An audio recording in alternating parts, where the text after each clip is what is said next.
Assalamualaikum warahmatullahi wabarakatuh. Bagaimana anak-anak sekalian? Baiklah kabarnya hari ini.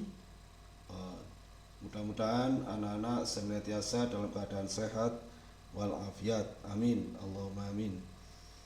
Saya absen dulu ya. Sebelum pelajaran kita mulai, saya absen dulu.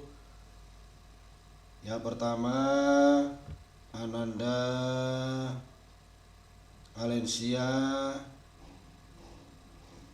Aila Ibaba Hakim, Ahmad Nidolimi, Maisyaratul Maufiro. Masuk semua ya. Terima kasih. Oke, sebelum kita belajar dimulai, mari kita berdoa dulu. Mudah-mudahan belajar kita pada pagi hari ini mendapatkan manfaat dari Allah Subhanahu wa taala. Amin. Bismillahirrahmanirrahim.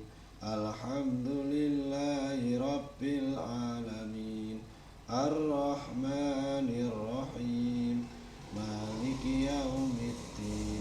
Iyyaka na'budu wa iyyaka nasta'in. Ihdinas siratal mustaqim. Siratal ladzina an'amta 'alaihim ghairil maghdubi 'alaihim waladdallin. Amin. Raditu billahi rabba wa bil islami dina wa bi muhammadin nabiyyan wa rasula. Allahumma akhrijna min dhulumatil wahmi wa akrimna min nuril fahmi waftah alaina bi ma'rifatil ilmi ya arhamar rahimin. Amin ya rabbal alamin. Sebelum pelajaran kedua dimulai, anak-anak sekalian, akan saya ingatkan kembali pelajaran yang lalu tentang materi surat At-Tin.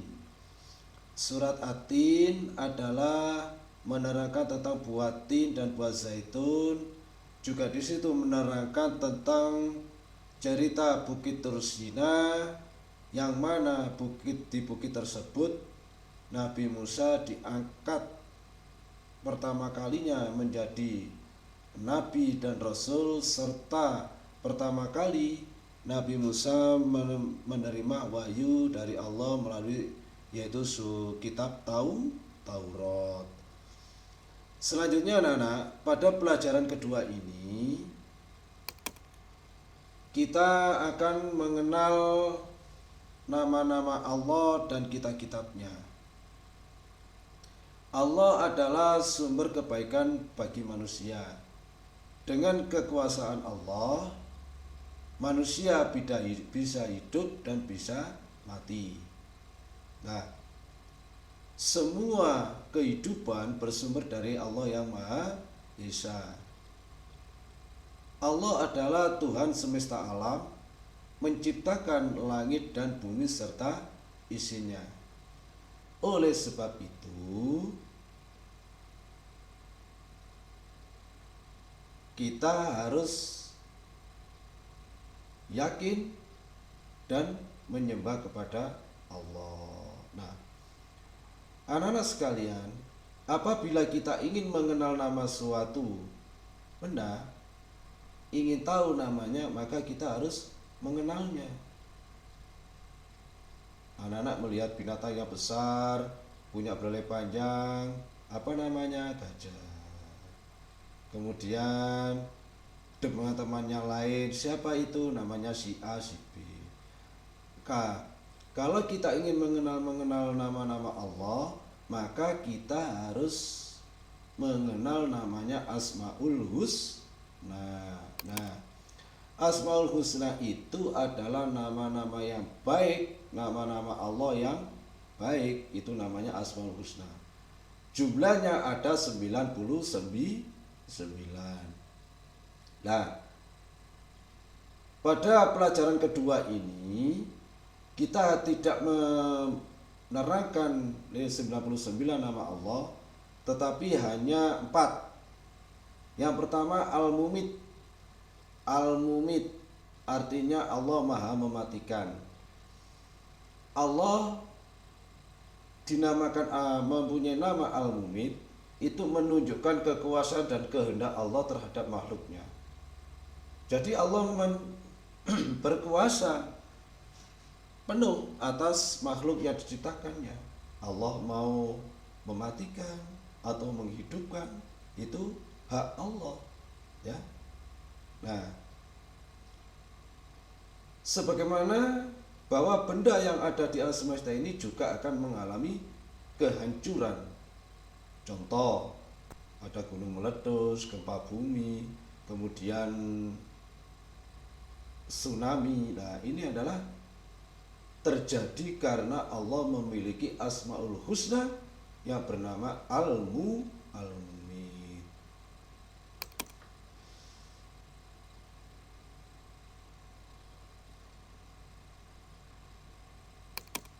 Setelah Al-Mumit, ini ada nama Allah namanya Al-Hayyu, artinya Maha Hidup.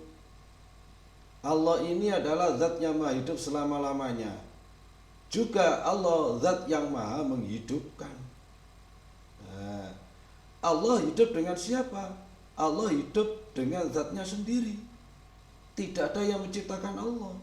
Nah, kalau manusia, langit, bumi dan seisinya ini adalah ciptaan Allah, makhluk Allah. Tetapi kalau Allah itu hidup dengan zatnya sendiri. Oleh sebab itu Allah disebut maha hidup dan maha menghidupkan. Allah membuat manusia, kemudian meniupkan roh di dalam kandungan ibu. Nah, ini namanya menghidupkan. Kemudian dari Al-Mumit ada namanya Al-Qayyum. Al-Qayyum ini Allah berdiri sendiri.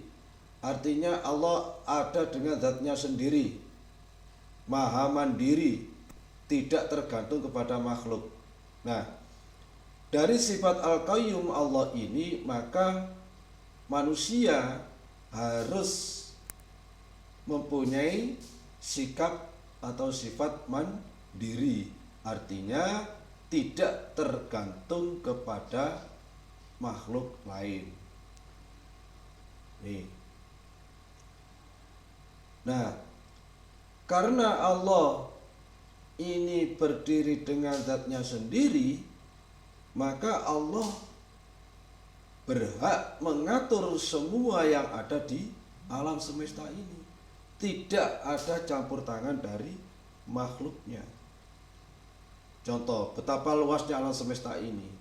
Ada planet di galaksi Bima Sakti, kemudian ada bumi yang kita tempati.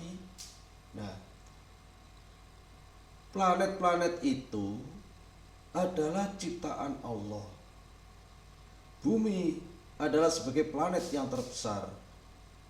Tetapi bagi manusia bumi sangat luas. Jika ditambah dengan planet-planet lain yang tak terhitung lagi luasnya alam semesta ini.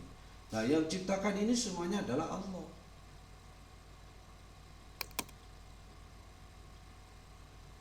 Nah, alam ini, baik langit, bumi dan sebagainya, ini yang mengatur adalah Allah. Matahari berputar pada porosnya, bumi berputar pada porosnya, planet yang lain ini berputar pada porosnya. Nah, ini adalah Allah yang mengaturnya. Al-Ahad,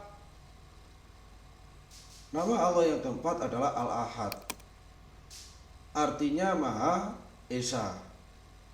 Tidak ada yang Tuhan yang lain selain Allah Subhanahu wa ta'ala. Maka Allah disebut Tuhan yang Maha Tunggal.